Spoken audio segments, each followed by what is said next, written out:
Hello friends, आज हम लोग एक बहुत ही इंपॉर्टेंट सम करने वाले हैं जो इस सीरीज का 6th वीडियो है और 5th सम है। लेकिन इस सम में अलग क्या है, पहले मैं आपको वो समझा दूं। Mineral traders of Ahmedabad invoice goods to their Surat branch at cost price. इसका मतलब क्या है, एचओ जो है वो गुड्स भेजता है किसको, ब्रांच को। कैसे? कॉस्ट प्राइस पे ही, but with instruction to sell the goods at profit of 25% on cost. लेकिन उसको इंस्ट्रक्शन दिया गया है कि वो कॉस्ट पे ना बेचे, उसके ऊपर प्रॉफिट चढ़ा के बेचे। मतलब पिछले दोनों सम्स में मैंने आपको समझाया था, एचओ जो है वो गुड्स भेजता था किसको, ब्रांच को, प्रॉफिट चढ़ा के, इसलिए सम में रिजर्व आता था। इस सम में ऐसा नहीं है। इस सम में एचओ जो है वो गुड्स भेजता है ब्रांच को, लेकिन 100 रुपए की चीज है, उसको कितने में बेचता है, 100 में ही बेचता है। तो इसका मतलब अगर मैं एचओ हूं और आप ब्रांच हो तो हम दोनों के बीच में कोई प्रॉफिट नहीं है, तो कोई रिजर्व नहीं है। लेकिन उसको इंस्ट्रक्शन दिया गया है कि तू जब कस्टमर को बेचेगा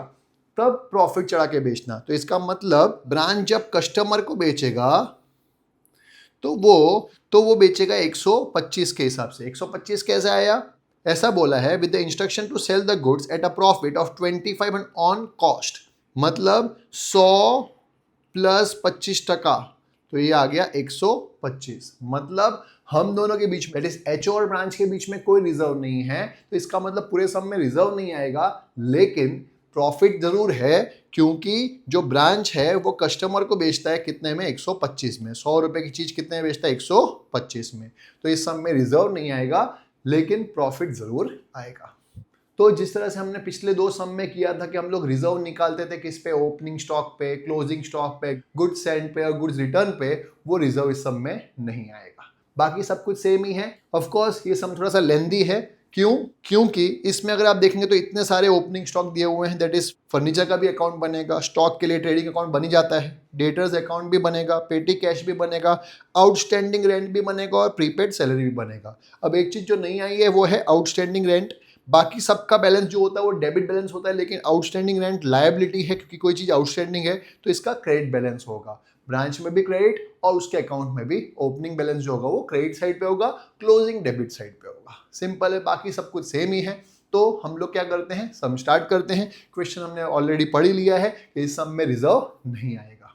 तो आप लोग फॉर्मेट बना लेंगे, अगर नहीं बनाया तो वीडियो पॉज करके फॉर्मेट बना देंगे। मैं आपको बता देता हूँ कैसे फॉर्मेट बनाना है। पहले पेज पे आप बनाएंगे branch account, that is page number 1 होगा वो आपका, जिस पर और कुछ नहीं बनाएंगे। पेज नंबर 2 पे आप बनाएंगे branch trading and profit and loss account, trading account और profit and loss account.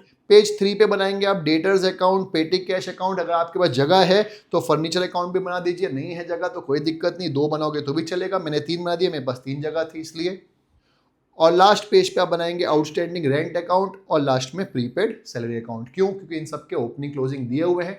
Branch account हम लोग हर सम में बनाते ही हैं, ट्रेडिंग हम लोग बनाते ही है, पीएनएल हम लोग बनाते ही हैं। ब्रांच अलग सेट ऑफ बुक्स अकाउंट्स है, ट्रेडिंग, पीएनएल, बाकी सारी चीज अलग बुक्स ऑफ अकाउंट्स में हम लोग बना रहे हैं। तो चलिए स्टार्ट करते हैं। सबसे पहले आपको ओपनिंग बैलेंस दिए हैं, सब कॉपी कर दूंगा। सबसे पहले फर्नीचर का ओपनिंग बैलेंस दिया है 15,000, कॉस्ट दिया है 25,000। कॉस्ट इसलिए दिया है क्योंकि डेप्रिसिएशन लगेगा, वो कॉस्ट पे लगेगा, लेकिन लिखना तो हमको 15,000 ही है। तो फर्नीचर का ओपनिंग लिख दूंगा 15,000 डेबिट साइड पे, ब्रांच में भी डेबिट और फर्नीचर के अकाउंट में भी डेबिट। तो देखिए ब्रांच अकाउंट में मैंने लिख दिया टू बैलेंस, ओपनिंग डेट डाल दी, और फर्नीचर लिख दिया 15,000। ब्रैकेट में लिख दिया 25,000 खाली याद रखने के लिए, नहीं लिखोगे तो भी चलेगा। यहाँ लिख दिया 15,000 डेबिट साइड पे, तो फर्नीचर के अकाउंट में भी डेबिट साइड पे। तो देखिए फर्नीचर का अकाउंट आपने बनाया, उसमें भी लिख दिया टू बैलेंस 15,000, इजी। इसके बाद स्टॉक का ओपनिंग दिया हुआ है 30,000, इसको भी हम लोग लिख देंगे ब्रांच में डेबिट, और क्योंकि स्टॉक का अकाउंट तो बनता नहीं है तो ट्रेडिंग में डेबिट। तो देखिए लिख दिया ब्रांच अकाउंट में स्टॉक 30,000, और इस सब में रिजर्व तो है नहीं, तो ट्रेडिंग में भी लिख दिया ओपनिंग स्टॉक 30,000, इजी। इसके बाद डेटर्स ओपनिंग है 20,000, ब्रांच में डेबिट और डेटर्स में भी डेबिट। तो देखिए दिख रहा होगा आपको, डेटर्स डेबिट साइड पे, ब्रांच में कहाँ पे 20,000 और डेटर्स 20,000, इजी। इसके बाद पेटी कैश भी दिया हुआ है 600 रुपये, वो भी लिख दूंगा, ब्रांच में भी डेबिट, पेटी कैश में भी डेबिट। तो देखो पेटी कैश दिख रहा है 600 और पेटी कैश के अकाउंट में भी डेबिट पे 600, इजी। इसके बाद इंपॉर्टेंट चीज आउटस्टैंडिंग रेंट, ये लायबिलिटी होता है इसलिए इसके ओपनिंग क्रेडिट साइड पे आता है, तो इसका ओपनिंग हम लोग अपोजिट साइड पे लिखेंगे। तो ये लिख दिया, देखिए ओपनिंग कितना है 300, कहाँ पे लिखूंगा, ब्रांच में भी क्रेडिट और उसके अकाउंट में भी क्रेडिट। तो देखिए यहाँ लिख दिया ब्रांच अकाउंट में, कहाँ पे, क्रेडिट साइड पे, by outstanding rent, opening date डाल दी क्योंकि एक ही चीज़ थी, यहाँ लिख दिया 300, और आउटस्टैंडिंग रेंट अकाउंट में भी क्रेडिट साइड पे बाय ओपनिंग बैलेंस 300, ईजी। और लास्ट में प्रीपेड सैलरी 1000 रुपीज़ दिया हुआ है, वो भी लिख दूंगा, कॉपी कर दूंगा। प्रीपेड सैलरी प्रीपेड है इसलिए डेबिट साइड पे अगर एसेट है तो ब्रांच में डेबिट साइड पे लिख दिया प्रीपेड सैलरी 1000, और प्रीपेड सैलरी के अकाउंट में भी ओपनिंग बैलेंस डेबिट साइड लिख दिया 1000, ईजी।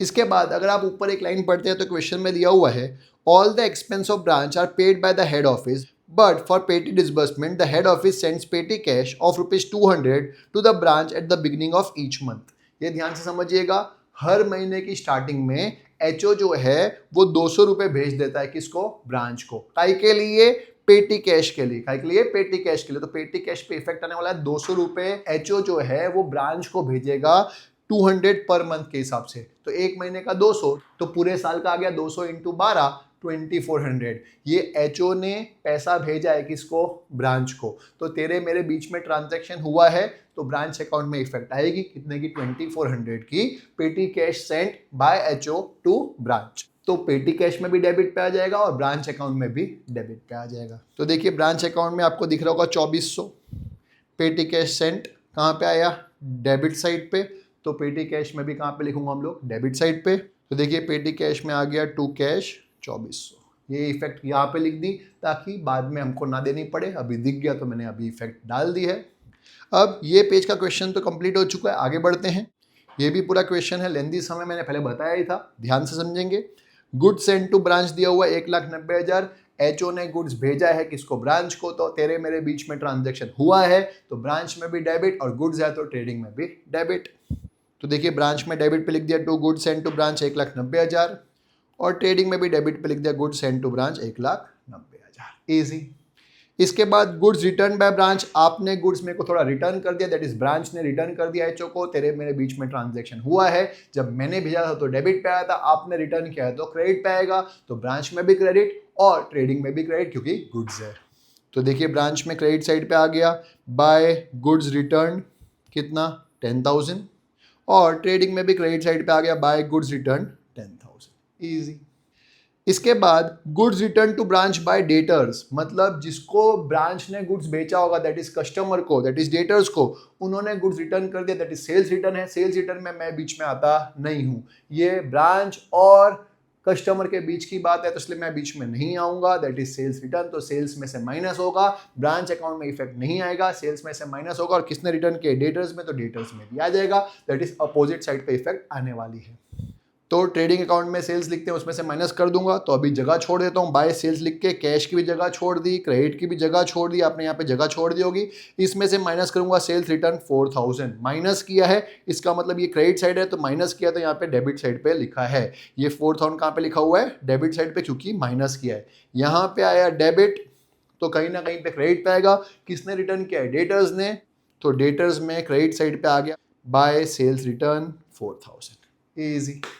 इसके बाद कैश सेल्स दी हुई है 1,70,000। कैश सेल्स का मतलब होता है आपने गुड्स बेचा कस्टमर को, कस्टमर ने इमीडिएटली कैश दे दिया आपको। जैसे ही आपके पास कैश आया, दैट इज ब्रांच के पास कैश आया, ब्रांच किसको देगा, एचओ को देगा, इसलिए तेरे मेरे बीच में ट्रांजैक्शन हुआ है, हम दोनों के बीच में ट्रांजैक्शन हुआ, इसलिए ब्रांच अकाउंट में लिखना पड़ेगा।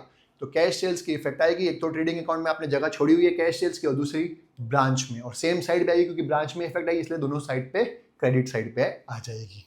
तो देखिए ब्रांच में लिख दिया मैंने बाय कैश सेल्स 1,70,000, कहाँ पे, क्रेडिट साइड पे, और ट्रेडिंग में भी क्रेडिट साइड पे आपने जगह छोड़ी हुई है। तो ट्रेडिंग में भी आपने यहाँ पे जगह छोड़ी थी, वहाँ पे आपने लिख दिया होगा 1,70,000, ईजी। इसके बाद रेंट एंड टैक्सेस कितना है, 6,000। रेंट एंड टैक्सेस सबसे पहले देखने का रेंट का अकाउंट बनाया है कि नहीं बनाया। अगर आपने क्वेश्चन देखा हो तो आउटस्टैंडिंग रेंट है अपने पास, तो इसका मतलब रेंट का अकाउंट बनाया हुआ है। ये जो 6,000 रुपये है वो ऐसा रेंट है जो एचओ ने भेजा होगा किसको, ब्रांच को। तो एचओ ने भेजा है तो हम दोनों के बीच में ट्रांजैक्शन हुआ है, इसलिए ब्रांच में डेबिट पे, और साथ साथ में रेंट अकाउंट में भी डेबिट पे। तो देखिए ब्रांच अकाउंट में लिख दिया टू कैश, सारे एक्सपेंस एक साथ लिख दूंगा, इसलिए मैंने टू कैश हेडिंग डाल दी, उसमें एक्सपेंस ब्रैकेट में लिख दिया, उसमें रेंट लिख दिया 6,000। और क्योंकि रेंट का अकाउंट बनाया है, अगर नहीं बनाया हो तो डायरेक्टली हम लोग पीएन में लिखते थे, लेकिन क्योंकि इस बार रेंट अकाउंट बनाया है तो रेंट के अकाउंट में डेबिट पे लिख देंगे। तो देखिए रेंट अकाउंट बनाया, आउटस्टैंडिंग रेंट, उसके डेबिट पे लिख दिया to cash 6,000, easy. In the same way salary भी दिया हुआ है कितना 16,000, तो ये भी जाएगा ब्रांच में डेबिट, और क्योंकि सैलरी अकाउंट बनाया हुआ है इसलिए सैलरी के अकाउंट में, अगर नहीं बनाया होता तो सीधा पीएल में डाल देता, लेकिन इस सब में बनाया है क्योंकि उस आउटस्टैंडिंग का इफेक्ट देना है। तो सैलरी जो है 16,000 वो जाएगी ब्रांच में डेबिट और सैलरी के अकाउंट में भी डेबिट। तो देखिए ब्रांच अकाउंट में टू कैश हेडिंग डाली हुई है, उसमें सैलरी भी लिख दिया 16,000, यहाँ पे डेबिट पे आया तो सैलरी के अकाउंट में भी डेबिट पे, तो देखिए सैलरी के अकाउंट में भी लिख दिया टू कैश 16,000, ईजी। इसके बाद पेटी एक्सपेंस दिया हुआ है 2500, पेटी एक्सपेंस दिया है, पेटी कैश नहीं दिया। पेटी कैश एचओ जो भेजता है वो तो ऑलरेडी हमने इफेक्ट डाल दिया, अब आपने दैट इज ब्रांच ने खर्चा किया है, पेटी एक्सपेंस किया है। पेटी एक्सपेंस कहाँ जाता है? पीएनएल डेबिट पे। हम दोनों के बीच में कोई ट्रांजैक्शन नहीं हुआ है, आपने खर्चा किया है तो पीएनएल में डेबिट पे जाएगा, और क्योंकि पेटी नाम आया तो पेटी कैश के अकाउंट में जाएगा। क्योंकि हम दोनों के बीच में ट्रांजेक्शन नहीं हुआ इसलिए ब्रांच में तो जाएगा नहीं, इसलिए अपोजिट इफेक्ट जाने वाली है। तो एक जाएगी पीएनएल में डेबिट पे और एक पेटी कैश में क्रेडिट पे। कितना है? 2500। तो लिख दिया, देखिए ब्रांच पीएनएल में टू पेटी एक्सपेंस 2500, यहाँ पे डेबिट साइड पे आया है तो पेटी कैश में क्रेडिट साइड पे आएगा बाय पीएनएल 2500, इजी। इसके बाद ध्यान से समझिएगा, इंश्योरेंस दिया हुआ है फॉर ईयर एंडिंग 31/7/2011। अब अगर आप देखते हैं तो ईयर एंडिंग है क्या, हमारा ईयर एंडिंग है 31 मार्च 2011, लेकिन हमने पे कर दिया है 31/7 तक, दैट इज 4, 5, 6, 7, 4 महीने का एक्स्ट्रा पे कर दिया है। देखिए हमारा पीरियड है 1/4/10 से लेकर 31/3/11 तक, लेकिन हमने पे कर दिया है 31/7/11 तक। तो इसका मतलब यहाँ से लेके यहाँ तक का जो है वो मैंने एक्स्ट्रा पे कर दिया है। यहाँ से लेके यहाँ तक कितने महीने होते हैं? 4 महीने, 4 मंथ्स का एक्स्ट्रा पे कर दिया, 4, 5, 6, 7, तो 4 महीने का एक्स्ट्रा पे कर दिया, तो 4 महीने का प्रीपेड है उसको माइनस करना पड़ेगा। कितना पे किया है इंश्योरेंस? अगर आप देखेंगे तो इंश्योरेंस पे किया है 1500, लेकिन वो पूरे साल का है, हमको 4 महीने का माइनस करना पड़ेगा, तो हम करेंगे 1500 इंटू 4 डिवाइड बाय 12, तो आ जाएगा 500। कितना आ जाएगा? 500। तो ब्रांच में मैं डेबिट पे कितना लिखूंगा? सिर्फ 1000 ही लिखूंगा, दैट इज 1500 में से 500 माइनस कर दिया, तो मैं क्या करूंगा? इंश्योरेंस लिख दिया 1500 minus 500, that is prepaid, minus कर दिया, कितना लिखा? 1000। यहाँ पे डेबिट पे आया तो पीएनएल में भी डेबिट पे आ जाएगा इंश्योरेंस, कितना? 1500 माइनस 500, 1000, ईजी। तो इसका मतलब क्योंकि इंश्योरेंस का अकाउंट तो बनाया नहीं है इसलिए डायरेक्ट इफेक्ट डाल दी कहाँ पे? पीएनएल में। अदरवाइज उसके अकाउंट में डालते, उसको बंद करते तो पीएल में जाता, लेकिन क्योंकि अकाउंट नहीं बनाया तो डायरेक्टली मैं पीएल में डाल सकता हूँ। कितना? 1000 कैसे है मैंने आपको बता ही दिया, 1500 में से 500 प्रीपेड था।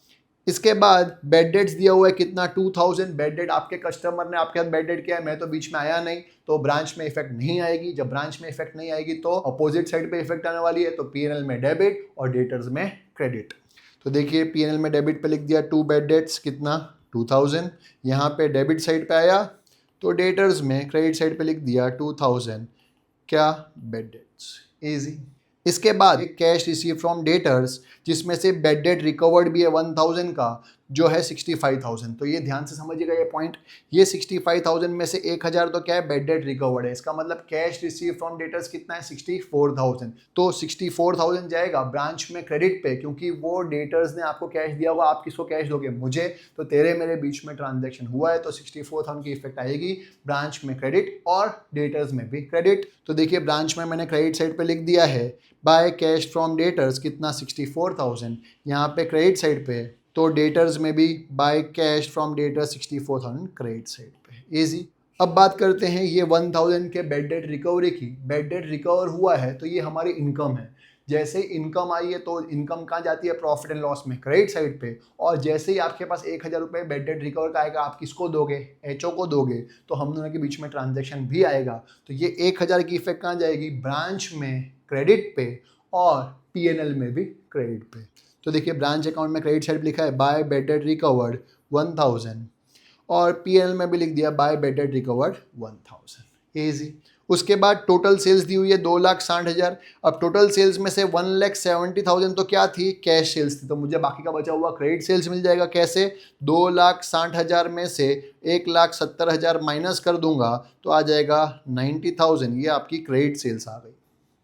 और क्रेडिट सेल्स हमको पता ही है, ट्रेडिंग अकाउंट में हम लोग लिखते हैं, जगह छोड़ी हुई थी क्रेडिट सेल्स कितना 90,000।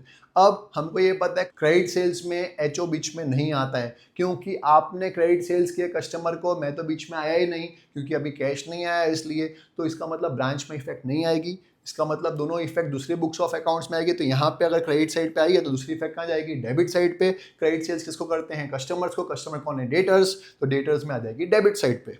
तो देखिए डेटर्स में आपने लिख दिया 2, क्रेडिट सेल्स 90,000, ईजी। इसके बाद discount allowed. Discount allowed same to same bad debt जैसा ही होता है, पीएनएल में डेबिट, डेटर्स में क्रेडिट। तो देखिए पीएनएल डेबिट पे आ गया, डिस्काउंट अलाउड 6,000, यहाँ पे डेबिट पे आया तो डेटर्स में क्रेडिट साइड पे आ गया bye discount allowed 6,000, easy.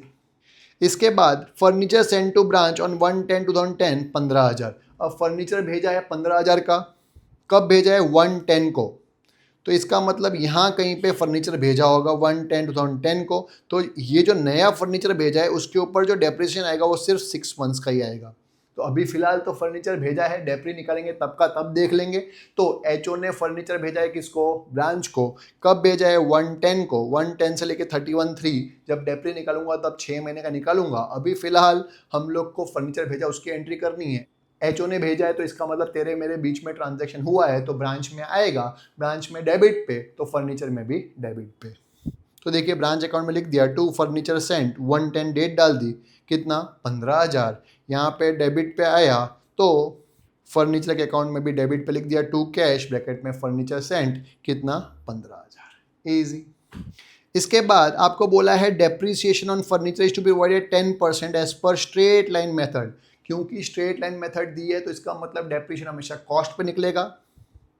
Starting में जो फर्नीचर था 15,000 का था, लेकिन उसकी कॉस्ट कितनी थी 25,000, तो इसके ऊपर डेप्री लगेगा पूरे साल का, दैट इज 25,000 के ऊपर 10% डेप्री लगने वाला है 2,500।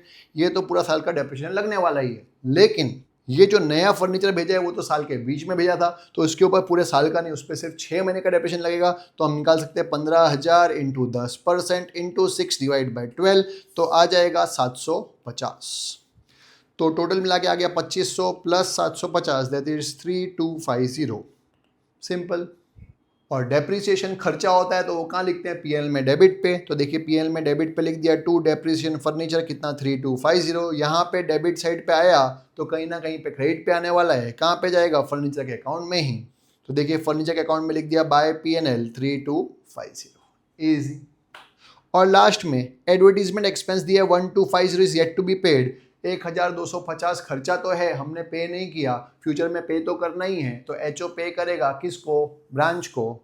तो ये आउटस्टैंडिंग एक्सपेंस है तो ये जाएगा ब्रांच में डेबिट पे, क्योंकि इसका क्लोजिंग बैलेंस डेबिट पे आएगा, आउटस्टैंडिंग इसलिए लायबिलिटी है, क्लोजिंग है साल के एंड में, तो ये जाएगा ब्रांच में डेबिट पे। और क्योंकि खर्चा है तो पीएल में भी डेबिट पे। तो यहाँ लिख दिया ब्रांच अकाउंट के अंदर 2 कैश के अंदर भी लिख सकते हो आप, अलग से भी लिख सकते हो, क्योंकि करने वाला ही है खर्चा, इसलिए मैंने 2 कैश में लिख दिया एडवर्टीजमेंट 1250। और क्योंकि यहाँ पे डेबिट पे आया, पीएल में भी डेबिट पे आ गया, outstanding expense of advertisement 1250, easy. अब सारे ट्रांजैक्शंस हो चुके हैं तो हमको एक के बाद एक चीज़ें बंद करनी है। सबसे पहले सबसे छोटे अकाउंट से बंद करते हैं। प्रीपेड सैलरी आपने बनाया होगा, ओपनिंग आपने लिखा था 1,000, क्लोजिंग आपने नहीं लिखा था क्योंकि दिया नहीं था तो मैंने डैश कर दिया। यहाँ पे आपने लिखा था 2 कैश 16,000, अब टोटल किया तो 17,000, यहाँ पे भी आ गया 17,000, यहाँ पे भी आ गया, क्लोजिंग है नहीं तो यहाँ पे आ गया बाय पीएनएल कितना 17,000। जैसे ही पीएल का वर्ड आया सैलरी के नाम से पीएल में डेबिट पे आ जाएगा क्या, सैलरी कितना 17,000। तो देखिए पीएल में लिख दिया 2 सैलरी कितना 17,000, ईजी। वैसे ही आउटस्टैंडिंग रेंट को भी बंद करेंगे। आपने ओपनिंग लिखा था 300 और आपने 2 कैश लिखा हुआ है 6,000, क्लोजिंग है नहीं, 2 बैलेंस क्वेश्चन में दिया नहीं है तो कुछ नहीं करूंगा, टोटलिंग कर दूंगा 6,000, यहाँ पे भी लिख दिया, यहाँ पे भी लिख दिया, यहाँ पे भी लिख दिया 6,000, और जो डिफरेंस आया वो जाएगा पीएनएल में, क्योंकि रेंट क्या है, खर्चा है, तो जो डिफरेंस आया बाय पीएनएल से लग गया 5,700। और ये कौन सा खर्चा है, रेंट, तो रेंट के नाम से पीएल में डेबिट पे चला जाएगा, क्योंकि यहाँ पे क्रेडिट पे आया 5,700 तो कहाँ जाएगा, पीएल में डेबिट। तो देखिए पीएल में लिख दिया 2 रेंट 5,700, ईजी। इसके बाद फर्नीचर को बंद करेंगे तो मुझे कुछ ना कुछ मिलेगा। हमने ओपनिंग लिखा हुआ है 15,000, फर्नीचर सेंड लिखा है 15,000, डेप्रिशिएशन लिखा हुआ है 3,250, तो जो बचेगा वो क्या है, फर्नीचर का क्लोजिंग है, जो बचा हुआ फर्नीचर है वो है। तो ये लिख दिया बाय बैलेंस कितना 26,750। ये कैसे आया, इन दोनों को प्लस किया तो 30,000 यहाँ लिखा, यहाँ लिखा 30,000 में से 3250 माइनस किया तो आ गया 26,750 और ये क्लोजिंग बैलेंस है फर्नीचर का। तो क्लोजिंग बैलेंस कहाँ जाता है? ब्रांच में जिसका भी ओपनिंग था उसका क्लोजिंग आने वाला ही है, तो ये बैलेंस जाएगा ब्रांच अकाउंट में क्रेडिट साइड पे। तो ये ब्रांच अकाउंट में मैंने लिख दिया बाय बैलेंस और क्लोजिंग डेट लिख दी और उसमें इन सब का क्लोजिंग आएगा। तो उसमें फर्नीचर का ओपनिंग था वैसे ही क्लोजिंग भी आ गया है 26,750। अब आप बोलेंगे सर रेंट और सैलरी का क्लोजिंग क्यों नहीं आया? जैसे सैलरी का ओपनिंग था तो यहाँ पे सैलरी का क्लोजिंग आना चाहिए था, लेकिन नहीं आ सकता क्योंकि दो चीज़ बाकी थी, पीएल भी बाकी था और क्लोजिंग भी बाकी था। तो क्लोजिंग ना हो ये हो सकता है, लेकिन खर्चा ना हो ऐसा नहीं हो सकता। वैसे ही रेंट का ओपनिंग यहाँ था तो क्लोजिंग यहाँ आना चाहिए था, लेकिन नहीं आएगा। क्यों? क्योंकि अकाउंट हमने बंद कर दिया। तो क्लोजिंग ना हो ये हो सकता है, लेकिन रेंट ना हो, खर्चा तो है ही, तो पीएल ना हो ऐसा नहीं हो सकता, इसलिए हमने पीएल में डाला। बाकी सबका क्लोजिंग आएगा, जैसे फर्नीचर का क्लोजिंग आ चुका है वैसे ही पेटी कैश को बंद करूंगा तो पेटी कैश का भी आएगा, स्टॉक का भी आएगा, दैट इज क्लोजिंग स्टॉक भी आएगा और डेटर्स का भी आएगा। अब हम लोग पेटी कैश ही बंद करते हैं। अपने ओपनिंग लिखा था 600, ये टू कैश भी लिखा था 2400, बाय पीएन भी लिखा था 2500, तो अपने आप जो बंद करूंगा वो क्या आ जाएगा? क्लोजिंग आ जाएगा। टोटल किया तो ये दिखा 3000, यहाँ पे भी लिखा 3000, तो जो क्लोजिंग आया वो कितना आ गया? अपने आप 500। ये क्लोजिंग बैलेंस ऑफ पेटी कैश है, यहाँ पे क्रेडिट, तो ब्रांच में भी क्रेडिट जगह छोड़ी हुई थी, ब्रांच अकाउंट में भी बाय बैलेंस 31,3 लिख दिया और पेटी कैश का लिख दिया 500। ईजी।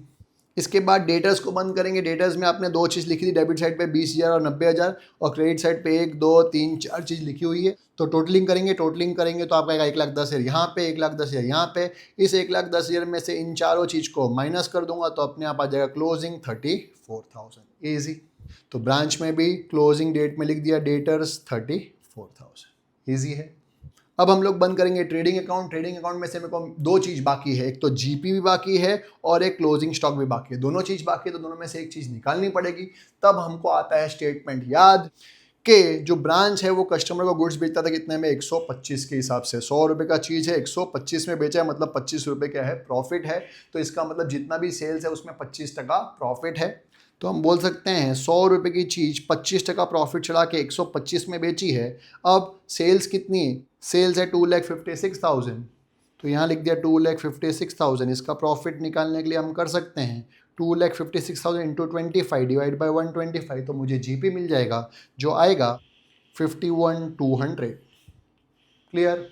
तो मेरा जीपी आ गया पहले से 51,200 और अब ट्रेडिंग अकाउंट को बंद करूंगा तो ये टोटल कर दिया अपने आप मुझे क्लोजिंग स्टॉक मिल जाएगा 50,200। ये क्लोजिंग स्टॉक कहाँ जाएगा? ब्रांच में क्रेडिट। तो ब्रांच में क्रेडिट साइड पे लिख दिया स्टॉक 50,200। ईजी। इसके बाद ये जो जीपी है वो आगे ट्रांसफ़र होगा, तो ये 51,200 आगे ट्रांसफ़र हो गया तो यहाँ लिख दिया बाय जीपी 51,200। अब मैं पीएल को बंद करूँगा, इन दोनों को प्लस किया तो आ गया 52,200, यहाँ पे भी लिख दिया 52,200। इसमें से हमने ये सारी चीज़ को माइनस कर दिया तो मेरे पास नेट प्रॉफिट आ जाएगा 13,500। ये मेरा नेट प्रॉफिट आ चुका है। अब ये नेट प्रॉफिट कहाँ जाएगा? कहीं जाएगा नहीं। अब हम लोग चेक करेंगे हमारा राइट है या रॉन्ग है। तो हमारा जब ब्रांच अकाउंट बंद करूंगा तो भी प्रॉफिट कितना आना चाहिए? 13,500। अब ब्रांच अकाउंट बंद करते हैं, इन सब चीज़ को प्लस किया 3,11,750, उसको यहाँ पे भी लिख दिया 3,11,750। इसमें से इन सब चीज़ों को माइनस कर दिया तो मेरे को मिल जाएगा ब्रांच प्रॉफिट जो 13,500 आ गया। 13,500 आ गया तो इसका मतलब हमारा सम राइट है। जैसे ही 13,500 आ गया हमारा सम खत्म हो गया है। मुझे उम्मीद है आपको समझ में आया होगा। अगर आपको मेरे वीडियोस पसंद आ रहे हैं, बहुत मेहनत लगती है कि एक वीडियो बनाने में 25-25 मिनट के वीडियो होते हैं। अगर अच्छा लग रहा है तो लाइक ज़रूर करिएगा, कमेंट ज़रूर करिएगा और अपने फ्रेंड्स के शेयर ज़रूर करिएगा। मिलते हैं नेक्स्ट वीडियो में नए सम के साथ।